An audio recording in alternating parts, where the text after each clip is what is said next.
All right, pre-orders for the new Samsung foldable devices are being shipped out, and here is my Galaxy Fold 3. Let's do an unboxing.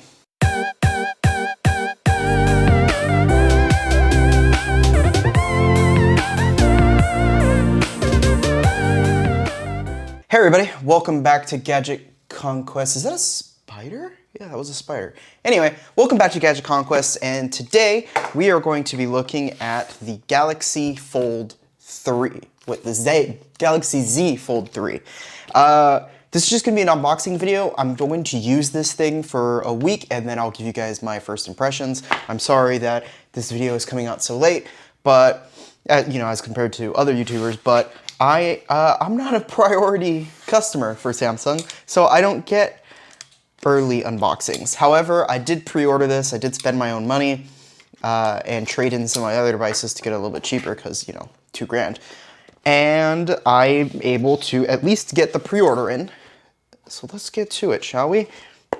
Box material is nice, actually really strong material there. And oof, just right in the front is the phone. I'm really excited about this, actually, like really excited. Let's put it off to the side for a sec.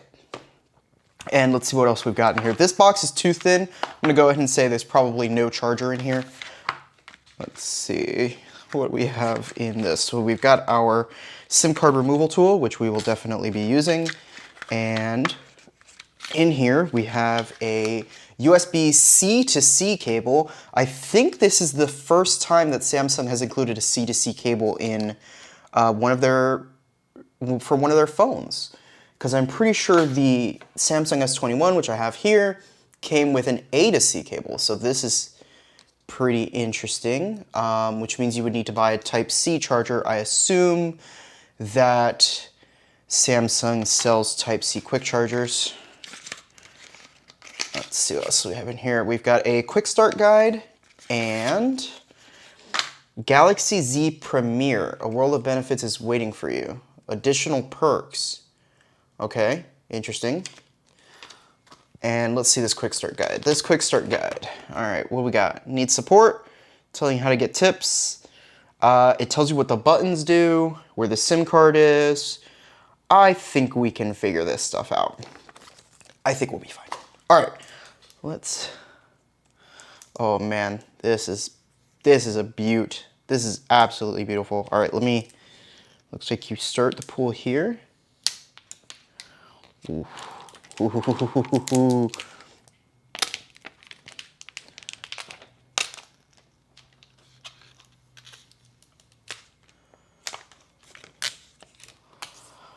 All right, so this has a little protector on it.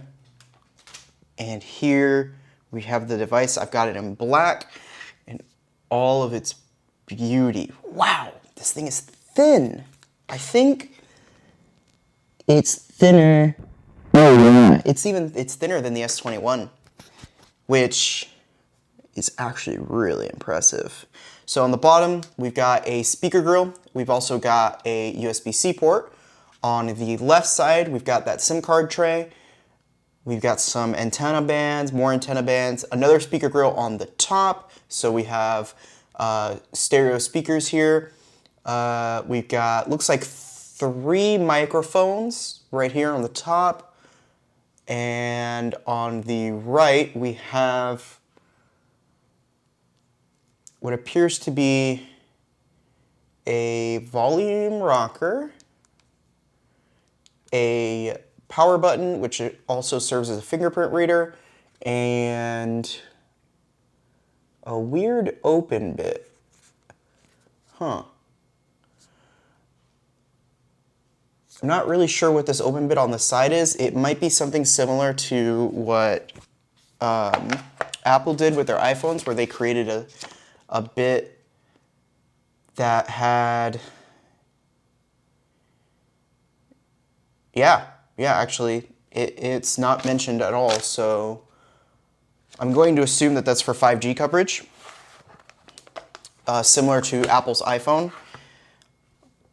So That might be what that is. It looks like the power button is also a fingerprint reader, according to the quick start guide, at least that's the case. So there's clearly a screen protector on here, but I don't know if that one, we're gonna not touch it. The thing is, it doesn't go all the way to the edges, so I don't know. I don't like that it doesn't go all the way to the edges. Let's see if the quick start guide says anything about it. I know there were issues with people removing previous ones and... Alright, well, I feel like if it was supposed to be removed, it would have a tab on it. Let's bend this. Ooh. Oh, that's nice.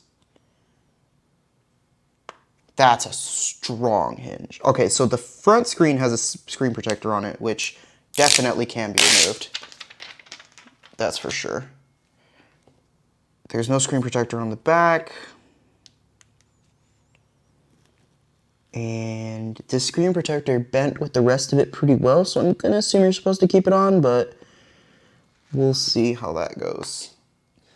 Closing it, ooh, I like this. I like the weight of it. I like the way it fits in my hand. I actually really enjoy phones like this.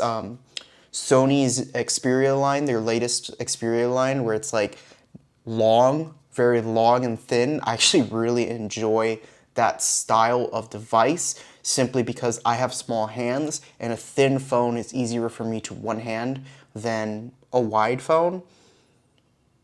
All right, let's turn it on.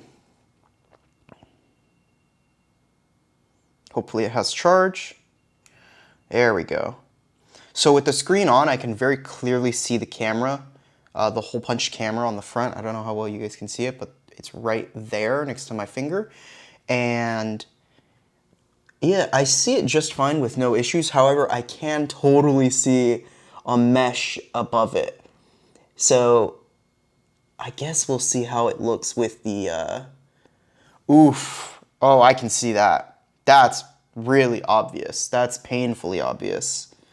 I don't know how well you guys can see it on this white screen, but it's right there where my left index finger is. It is super, super obvious. Like, it's not fooling anybody.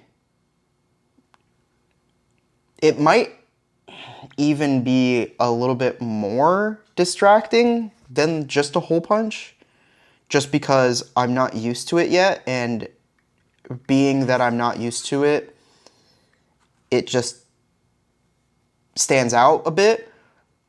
But honestly, I think over time it might be easier to get used to it than a hole punch, just because at the very least it's the same color as the rest of the screen. So even if it's very clearly low resolution, it still sort of blends in better to the background because it's not, at least the color isn't standing out as much. So it did ship with 70% battery. That's pretty cool. It's going through the initial setup and oh my, it feels so good in the hand, especially compared to the S21. It has a better, the back on the S21 feels pretty good, but I want to say that the back on the Fold 3 just feels a little bit better. It's a little bit smoother. The grain or the texture on the S21 is a little bit more rough. This one's a little bit more smooth, and it just has a slightly more polished feel to it. I'm gonna go ahead and copy apps and data from my old device. I'm gonna let it update and install Smart Switch. And we might be able to do this wired, since it does come with a C2C cable. I guess we'll find out. Let's see. Agree from my old, let's see, use cable. All right, and let's see if we can get this to work with a USB C2C. Ooh, gotta be careful there. USB C2C cable, let's see. So I am actually going to be trading in my S21. Allow. I am trading in my S21 for the Fold 3 here. I did actually get the Flip 3 the Flip as well, the new Flip. However, that one is still in the mail. It should arrive either actually later today or even tomorrow. And this video will come out on Sunday as normally. However, I will be releasing a follow-up video for the for the Flip, as well as some videos on the new Galaxy Buds 2, which I did buy as well. I'll be doing, out of normal for myself, I will be doing just a bunch of unboxing videos instead of waiting for Sunday. We'll do a bunch of unboxing videos, and then we'll do back-to-back Sundays of reviews after I've actually had the chance to try all of these items. But as far as unboxings go, we'll just try to get those through as quickly as possible. Let's let this copy accounts. I'm actually really happy to be going from the under display fingerprint sensor to the, we'll skip that account for now, to the side button fingerprint sensor. I actually,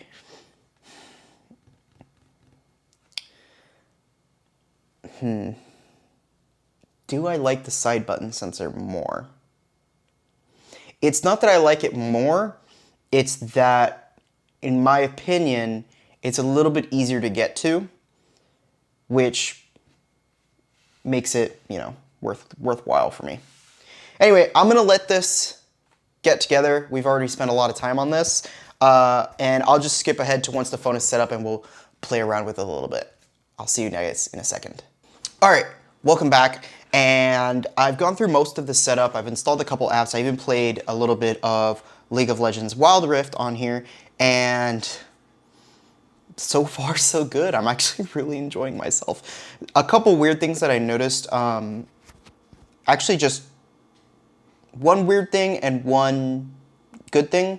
So the camera cutout, when the screen is black in that area, it kind of just looks like a regular camera cutout on another device. However, the cutout, because of the fact that the it's not actually a cutout, it's more of a fade out, I guess. It does look more useful, like the space itself, simply because of the fact that the pixels on it are still useful. So on the S21, you can actually notice the part of the cutout where there are pixels that cannot be used because they're pure black and have no sort of grid on them. However, on here, none of the pixels can't be used, they're just less dense, and so you actually don't notice that pure black section. I did also notice that next to the cutout for the camera, or the pixel light area for the camera, I'm not sure what we are calling this, the underscreen camera, there is actually another underscreen sensor. What kind of sensor it is. I'm assuming it's probably like an infrared sensor, like a depth sensor or something for better facial recognition. But there is another sensor there that you can see, especially more on the red background when you move, or the black background. When you move into other colors, it's harder to see. However, when you move into other colors, it is easier to see the light pixel area under the where the underscreen camera is, and it can be kind of jarring when you're not used to it. However, not all light backgrounds are the same. I've noticed that some of the more gray blue tones actually hide it really well, especially in gray. It does a good job. However, in the lighter and more energy prone tones like reds and whites, it stands out quite a bit. So your mileage will really vary. I definitely recommend going to like a Best Buy or I don't know, just a mobile phone store like an AT&T or a Verizon, or wherever you would go to see phones without buying them or before buying them, and definitely take a look at that cutout and let me know what you think, because honestly it's hard to show on camera quite as well, but it's there, it's noticeable, and it really comes down to your own preference on whether or not you prefer that over a notch or just a regular cutout. But I'm fine with it so far. I don't really see it as a huge issue. I am noticing it just because it's new, but I think that just like with that horrible notch on iPhones, people will get used to it because people can get used to anything.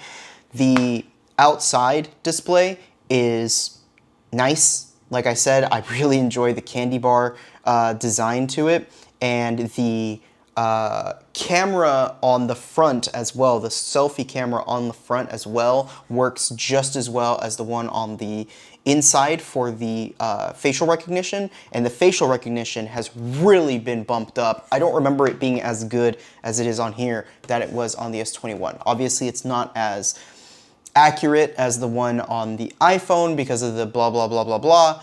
I don't care. The iPhone notch has got to go. I would much rather have less accurate facial recognition. I don't care that much. And that's it. That's all I've got for this unboxing. I mean, we could talk about the speakers and we could talk about the camera, but I am going to leave that for the full review, which will come. I will do the full review for this phone first, so the full review will come next week, and I will leave all of the more interesting stuff for then. Anyway, if you guys enjoyed the video, don't forget to like, don't forget to subscribe, because yeah, these things are expensive and I do not have that much money. I guess I do, but I mean, I traded in stuff for it, so. But I'm going bankrupt, so help me out here.